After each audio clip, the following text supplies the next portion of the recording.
আসসালামু আলাইকুম। এই ভিডিওতে আমরা দেখতে চলেছি যে আমাদের স্কুল ম্যানেজমেন্ট সফটওয়্যারটি ব্যবহার করে কিভাবে ছাত্রদের কাছ থেকে বেতন নেওয়া যায় এবং বেতনের হিসেব সংরক্ষণ করা যায়। প্রথমত আমরা স্টুডেন্ট অ্যাকাউন্টিং মডিউলে চলে যাব। স্টুডেন্ট অ্যাকাউন্টিং মডিউলে গিয়ে আমরা ফিস টাইপ রেডি করব। প্রথমত আমরা যে কাজটা করব সেটা হলো ফিস টাইপ রেডি করব। তো ফিস টাইপটা কিভাবে রেডি করব, এই যে এখানে অ্যাড ফিস টাইপ বাটনে ক্লিক দেব। অ্যাড ফিস টাইপ বাটনে ক্লিক করার পরে আমরা আমাদের প্রতিষ্ঠানটি সিলেক্ট করে নেব। নেওয়ার পরে এখানে ফিস টাইপের একটা আমরা নাম দেব। সেই নামটা হচ্ছে, যেমন এই নামটা আছে, এরকম একটা নাম দেব।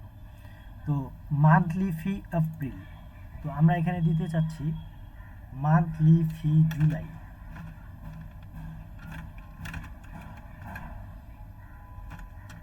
আর এখানে যে ক্লাস 6 আছে সেটা ক্লাস 6, মানে যে ক্লাস থাকবে ওই ক্লাসের জন্য আমরা এটা দিয়ে রাখবো।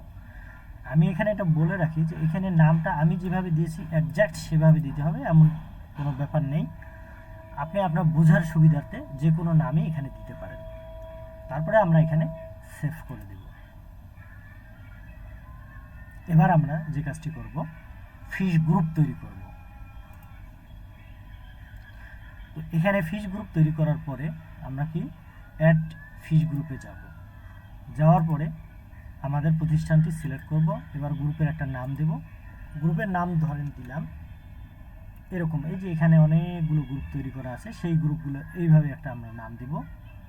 যেমন মান্থলি ফি মে 2026। তো ঠিক এইভাবে আমরা একটা গ্রুপ নাম দিতে পারি।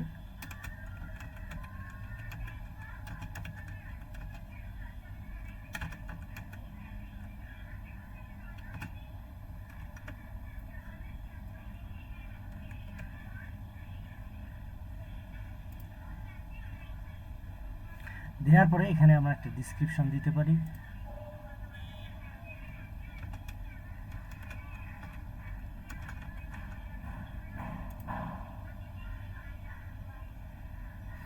তারপর এইখান থেকে আমরা ফিস টাইপ সিলেক্ট করব, অর্থাৎ আমরা যে ফিস টাইপ তৈরি করলাম সেগুলো আমরা সিলেক্ট করব। তো মান্থলি ফি জুলাই 2006, তো এরকম একটা যে আমরা টাইপ তৈরি করেছি সেটা আমরা এখানে সিলেক্ট করে দেব।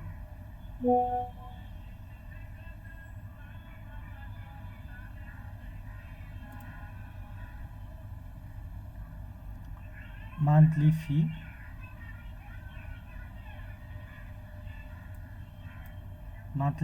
ফি জুলাই 2026, এটা আমরা তৈরি করলাম, এখানে আমরা দেব। দেওয়ার পরে এখানে আমরা দেব যে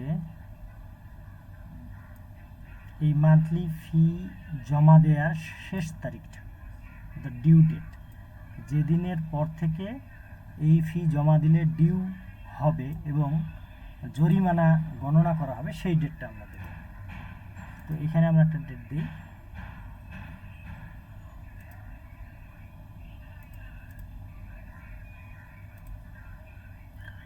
এটা আগস্ট মাস, তো আগস্ট মাসের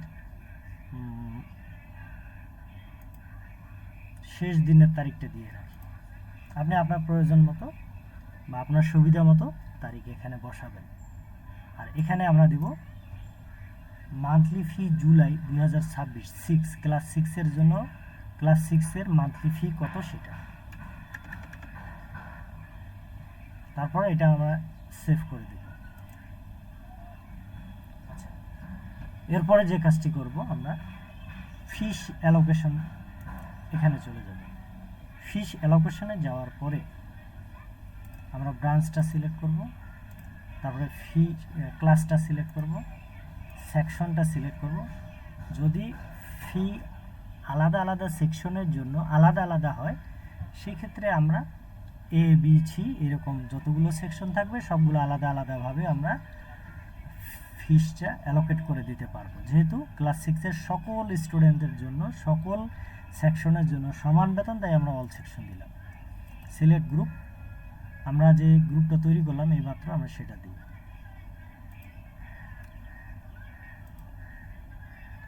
তো এই যে ক্লাস 6-এর যে যতজন স্টুডেন্ট এখানে আছে সবার একটা লিস্ট চলে এসেছে, এদের সবাইকে সিলেক্ট করে দিব। আর যদি আমি একটা দুইটা করে সিলেক্ট করি তখন এইভাবে ইচ্ছে মতো আমি বাদ দিতে পারবো। আবার এইভাবে যদি আমরা দিই তাহলে সবাই একসাথে সিলেক্ট হবে। সিলেক্ট হওয়ার পরে এরপরে আমরা সেভ বাটনে ক্লিক করব। তো এখন আমরা বেতন নেওয়ার জন্য প্রস্তুত। এখন আমরা বেতন নিতে পারবো। তো এখন আমরা বেতন নেব কিভাবে? এই যেমন ফিশ পে, এখানে আমরা ক্লিক করব। এখানে ক্লিক করার পরে আমরা ব্রাঞ্চটা সিলেক্ট করব, তারপরে ক্লাসটা সিলেক্ট করব, তারপরে সেকশনটা সিলেক্ট করব। তো এই যে এখন বেতনটা আমরা এইভাবে নিতে পারবো। এখন আমার মনে করেন যে এই তামিম হাসানের বেতন নেব, তখন এই কালেক্টে যাব। কালেক্টে যাওয়ার পরে এই তামিম হাসানের বেতন আমরা নিয়ে নেব। এখানে বলে রাখি যদি এখানে ফিস টাইপ একাধিক হয়, যেমন এই যে এখানে মান্থলি ফি, তারপর আরও ধরেন ফি আছে, এখানে সেশন ফি, এরকম অনেক ফি থাকতে পারে। তখন আমরা যে ফিটা কালেক্ট করবো সেই ফি উপরে এইভাবে চেক করে দেব, এই যে এইভাবে। ঠিক আছে, তাহলে এরপরে আমরা এখানে প্রিন্ট বাটনে ক্লিক দিলেই এটা প্রিন্ট হয়ে যাবে, আর গার্ডিয়ানের কাছে একটা SMS চলে যাবে যদি SMS ইন্টিগ্রেশন করা থাকে।